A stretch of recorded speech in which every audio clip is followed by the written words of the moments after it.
Continuing our reading, Poppy and Rye by Avi. Today is chapter 12, In the Nest. In Clover and Valerian's nest under the boulder, there was nothing but despair. Poppy's news of Ragweed's death had devastated the family. The coming of the beavers, the damming of the brook, the creation of the pond, their change of homes, all of that had been difficult to accept, but the family had shared the notion, spoken and unspoken, that Ragweed would return and somehow, some way, sort things out. Poppy's tragic news made it perfectly clear that no such thing would happen. Everything was now worse. In one corner of the nest sat a disconsolate Clover, staring off into nothing that anyone else could see. From time to time she let forth a profoundly deep sigh and shifted her bulk, as if gathering her last breath in her chest. Though her black eyes were dry, they held such a weight of wretched pain, it alarmed her own children. When a child brushed by, it always seemed like an accident, but it happened often. Clover reached out and touched it gently. Sometimes she stroked it, but there was little life or spirit to her paw. As for Valerian, though he was just as heartbroken as Clover, he spent his time and energy trying to comfort the children.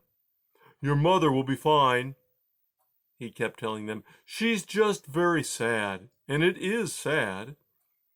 The children did notice that now and again Valerian wiped his cheeks with the back of his paw, or blew his nose so loudly it sounded like the honking of a goose heading south. "Summer colds are stupid," he kept saying. No one pointed out that he had had no cold before Ragweed's news. The children who remembered Ragweed best sniffled, wept in corners, or exchanged reminiscences, trying, with little success, to keep their grief private or to keep a brave face. Then they got it into their heads that it was their parents who needed to be consoled most. Not knowing what to say, they did what they thought was the next best thing. They did whatever they were asked to do, and some things that they were not asked as well. Did them so fast they almost tripped over themselves in their desire to please. So they were constantly cleaning up, sweeping the entry hall, minding the infants, preparing meals, anything they could think of that might soothe their parents. Someone was always sweeping, straightening up, or burping babies. The result was a continual low hubbub that got on everybody's nerves. If two of the youngest mice got into a scuffle, they didn't quite grasp what had happened. It was their elder brothers and sisters who stepped in and stifled the discord. "Please," they whispered, "Clover is very sad," or "Valerian is crying." This so alarmed the youngsters that they sniffled and whimpered and clung to their parents more than ever. As for Poppy, she hardly knew what to do or say. No one asked her to do anything. No one asked her to leave. On the contrary, they had assured her that she should stay. She was stared at a lot as one who had a particular connection to Ragweed and his awful death, and thus seemed extraordinary. Still, no one inquired about her feelings, her life. She felt as useless as an extra tail. She did find time to take Thistle aside and ask, "Was I wrong? But didn't I see another brother here? He had a notch in his right ear. He was standing way in the back behind you all. He seems to have rushed away." "You must mean Rye," Thistle replied. "Rye?" Poppy repeated, grateful that at least she now had a name for the one with whom she had danced. Where do you think he went?" she asked, sensing that she was blushing a little. Thistle cocked her head to one side and considered Poppy. Then, in a matter-of-fact way, she said, "Rye's always a little weird." "Weird? Why? How?" "He gets sort of dreamy, you know. He goes off a lot by himself." Why do you think he ran off this time?" Poppy wanted to know, though she had a fairly good idea. "He's very emotional," Thistle said. "He loved Ragweed, but he sort of didn't, if you know what I mean." I don't think I do. A younger brother, Thistle whispered, as if that explained it all. Then she added, see, Ragweed wasn't big enough to admit Rye was better than he was at some things. He was always giving Rye a hard time, and Rye, he was, well, envious that his brother was everybody's favorite. Do you think Rye will come back? Thistle shrugged.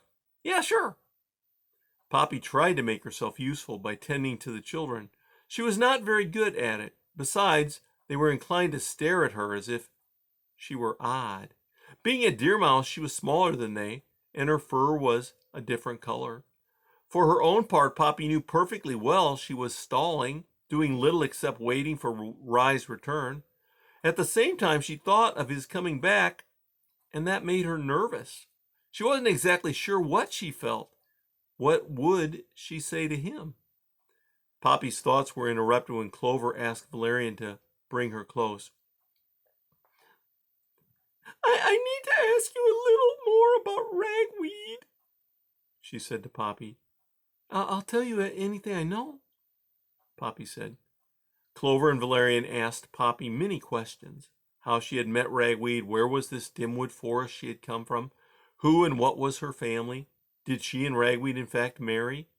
Poppy told them all that had happened, how she had grown up with her own family on a farm at the edge of Dimwood Forest, how she had met and fallen in love with Ragweed only to be right there when the owl, Mr. Oakax, had killed him.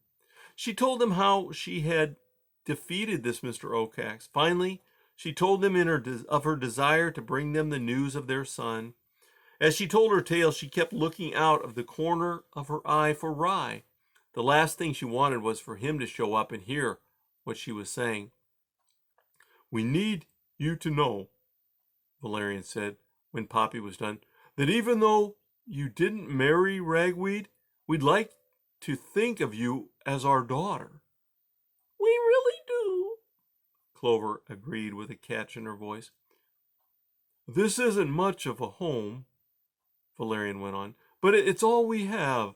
You're welcome to stay, too. Thank you, Poppy returned. I'm truly touched. She reached up and took off Ragweed's earring.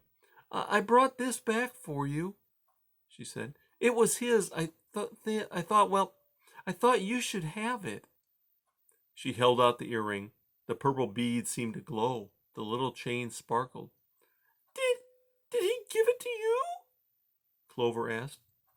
In a way, Poppy said. Ah, Clover said softly. He wasn't wearing one when he left home. It must have something to do with the life he had with you. I have no idea where he got it, Poppy told him. He had it on when I met him.